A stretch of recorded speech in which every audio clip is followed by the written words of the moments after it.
Hi everyone, welcome back to my channel. আজকে আমরা কথা বলবো আপনাদের জন্মকুণ্ডলী মানে বার্থ চার্টে যদি সূর্য মানে সান প্রথম ঘর অথবা ফার্স্ট হাউসে থাকে এবং লিও রাশি মানে সিংহ রাশিতে থাকে, তাহলে আপনারা কীরকম ফল পাবেন। এই যে প্লেসমেন্টটা, এটা খুব একটা পজিটিভ প্লেসমেন্ট না, কারণ জাতক অথবা জাতিকা যাদের প্রথম ঘরে সূর্য সিংহ রাশিতে আছে তারা প্রচণ্ড egoistic, self centred, arrogant, ragi type of মানুষ হয়।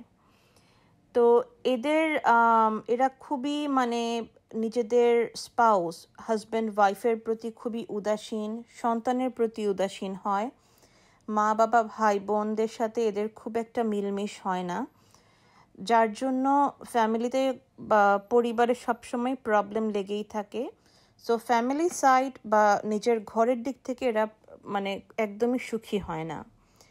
পজিটিভ দিকটা হচ্ছে গিয়ে এরা প্রচণ্ড কর্মঠ হার্ডওয়ার্কিং হয়, যার জন্য এরা নিজেদের বিজনেস অথবা ওয়ার্ক প্লেস চাকরিতে প্রচণ্ড রকমের সাকসেস অর্জন করে। তো এটাই হচ্ছে পজিটিভ দিক, বাট এরা সবসময় খুবই ডিপ্রেস থাকে এদের ফ্যামিলির দিক থেকে, কারণ এরা সেই পরিমাণ ফ্যামিলিকে লাভ এবং অ্যাফেকশন দেখায় না। এই প্রেডিকশন যদি আপনার সঙ্গে মিলে যায়, প্লিজ আমাকে কমেন্ট করে জানাবেন, এবং আমার ভিডিওস ভালো লাগলে প্লিজ একটা থামস আপ দেবেন। আজ এ পর্যন্তই, বাই বাই।